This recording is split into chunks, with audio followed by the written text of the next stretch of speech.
नमस्कार दोस्तों, मैं हूं आलोक। स्वागत है आप सभी का आप सभी के अपने ही यूट्यूब चैनल आलोक्स ब्लॉग पर। दोस्तों, गर्मियां और धूप दोनों अपने सबाब पर हैं। इतनी तेज़ी के साथ धूप हो रही है कि पौधे जो है अगर कुछ घंटे धूप का सामना कर रहे हैं, चाहे वो फिर सुबह की ही क्यों ना हो, बिल्कुल झुलस से जा रहे हैं। ऐसे में हम अपने प्लांट की वाटरिंग वगैरह का तो ध्यान रख ही रहे हैं, लेकिन हमें बाकी चीज़ों का भी ध्यान रखने की ज़रूरत है।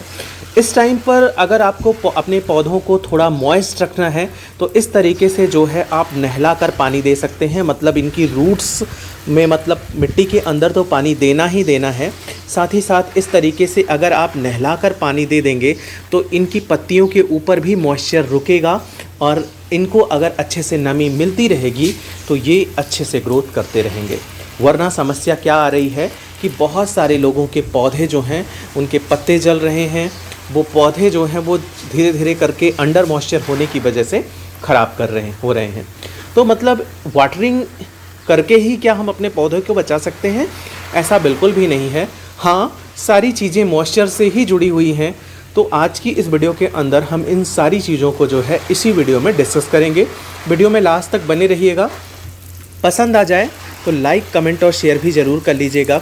चैनल पर न्यू है तो प्लीज़ सब्सक्राइब करके बेल आइकन को भी ज़रूर प्रेस कीजिएगा, जिससे मेरी आने वाली हर वीडियो की नोटिफिकेशन आप लोगों को मिलती रहे। इस वीडियो के अंदर जितने भी ट्रिक्स मैं बताऊंगा वो सभी मैं फॉलो करता हूं और आप लोगों से भी ये आशा करता हूं कि आप लोग भी इन ट्रिक्स को फॉलो करते हुए अपने पौधों को जो है प्रोटेक्ट करेंगे। सबसे पहला काम जो हमको करना है, जैसे कि ये हमारे पौधे हैं और इनको हमने पानी दे दिया, पत्तों के ऊपर मिस्टिंग भी कर दी, लेकिन अगर वातावरण में नमी कम है, धूप ज़्यादा तेज़ है, गर्मियाँ ज़्यादा हो रही हैं, तो होता क्या है कि सुबह आपने किया और शाम होते होते तक ये नमी जो है पत्तों से भी चली जाती है और साथ ही साथ जो है मिट्टी के अंदर से भी ख़त्म हो जाती है। उसको बचाने के लिए मैं एक जो नुस्खा अपनाता हूँ ये है, मैंने छत पर 2 टब रखे हुए हैं जो मेरे फ्लावरिंग प्लांट हैं उनके पास। उनमें पानी भरकर छोड़ता हूँ। मिट्टी के 2 बर्तन रखे हुए हैं, उसमें भी पानी भरकर छोड़ता हूँ। होता क्या है कि अगर ये पानी जो है रहता है उनके आसपास तो कुछ मॉइस्चर जो है वो मेंटेन होकर रहता है। और कोशिश ये कीजिए कि इन पानी के ऊपर डायरेक्टली धूप ना पड़े, ऐसी जगह पे किसी बड़े पौधे के छांव के पास रखिए। इससे 2 फायदे होंगे, जो कुछ पक्षियाँ वगैरह होंगी उनको पानी भी मिल जाएगा और प्लस जो है आपके पौधों को भी नमी मिलती रहेगी। वाष्पीकरण जो इनकी मिट्टी के अंदर से ज़्यादा होता है वो कम होगा और यहाँ से भी कुछ वाष्पीकरण होता रहेगा। इससे आपको, आपके पौधों को बहुत ही ज़्यादा फायदा होने वाला है। पहला काम ये करना है। दूसरा, ग्रुपिज्म। पौधों को जो है ज़्यादा से ज़्यादा ग्रुप्स में रखिए। मतलब ऐसे करके रखिए कि ये आपस में बहुत ज़्यादा दूर दूर पे ना हो। पास पास अगर ये रहेंगे तो होगा क्या कि इनके अंदर पत्तियों पर या फिर मिट्टियों पर जो मॉइस्चर रहेगा वो मेंटेन होकर रहेगा, कम वाष्पीकरण होगा और नमी भी कम जाएगी। इसी वजह से इस टाइम पर मैंने अपने सारे पौधों को, देखिए, इस तरीके से जो है बिल्कुल पास पास सटा कर रख दिया है। चाहे फिर वो कोलियस हो या फिर जितने भी मेरे इंडोर या आउटडोर प्लांट हों, सभी को जो है मैंने बिल्कुल पास पास रख दिया है, एकदम ग्रुप बनाकर। अगली चीज़ जो हमको करनी है, जिस चीज़ का ध्यान रखना है कि हमें इनको, अगर कोशिश ये करी जाए कि अगर हम अपने पॉट को डायरेक्ट ग्राउंड पर रख रहे हैं, उसका संपर्क सीधे जो है वो ज़मीन के साथ है, तो एक चीज़ का हमको ध्यान रखने की ज़रूरत है कि अगर ये ज़मीन से डायरेक्टली सटे हुए हैं तो इनके नीचे हम कोई ट्रे लगा दें या फिर कोशिश ये करें कि कोई जुगाड़ का ही स्टैंड बना पाएँ। अगर आप जो है सीधे लोहे के स्टैंड नहीं बनवा सकते हैं तो सीधे, मतलब आप पटरे वगैरह रख कर उसके ऊपर पौधों को रख सकते हैं। मतलब जो डायरेक्ट फर्श की हीट है वो आपके पौधों को ना पड़े, वरना जो है हीट जब ज़्यादा लगेगी तो पौधे जो हैं एक्स्ट्रा हीट मिलकर ये ख़राब होंगे और अपने पत्ते वगैरह गिराएंगे। तो मतलब स्टैंड का इस्तेमाल आप जुगाड़ वाला भी कर सकते हैं, या फिर आप नहीं कर पा रहे हैं तो ट्रे ही लगा दीजिए ज़मीन के नीचे। जैसा कि बहुत सारे लोग जो हैं अपने पौधों के लिए ऐसा एरिया नहीं रखते घर के अंदर जहाँ पर वो अपने इंडोर प्लांट्स को रख सकें या फिर पौधों को ज़्यादा धूप से बचा सकें।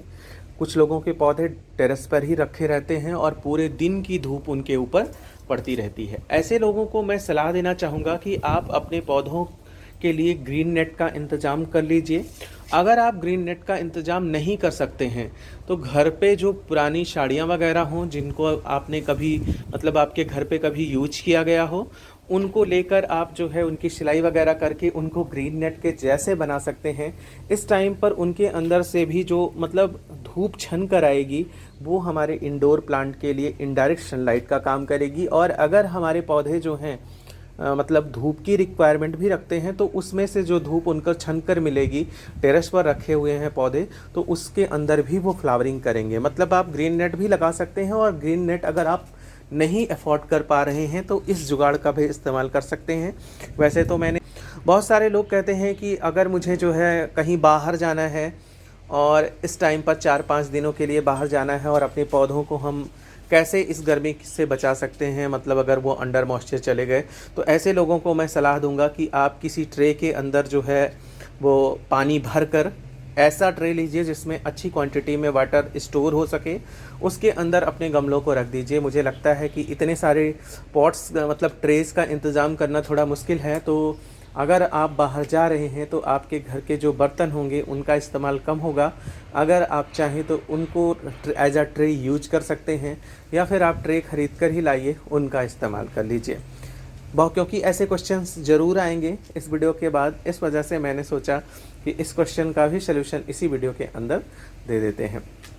हैंगिंग पॉट हैं, हैंगिंग पॉट में इस समय उनको रेगुलरली चेक कीजिए, उतार कर पानी दीजिए, हर चीज़ का ध्यान रखेंगे अगर हम तो हमारे पौधे जो है अच्छे चलते रहेंगे। अगली चीज़ हमको जो करनी है, हम मल्चिंग कर सकते हैं अपने पौधों के अंदर जिससे ऊपर की लेयर जो है वो ढकी रहे और वाष्पीकरण कम हो। ऐसे में हम सूखे पत्ते जो हैं वो उठाकर अपने गमलों के अंदर भर सकते हैं।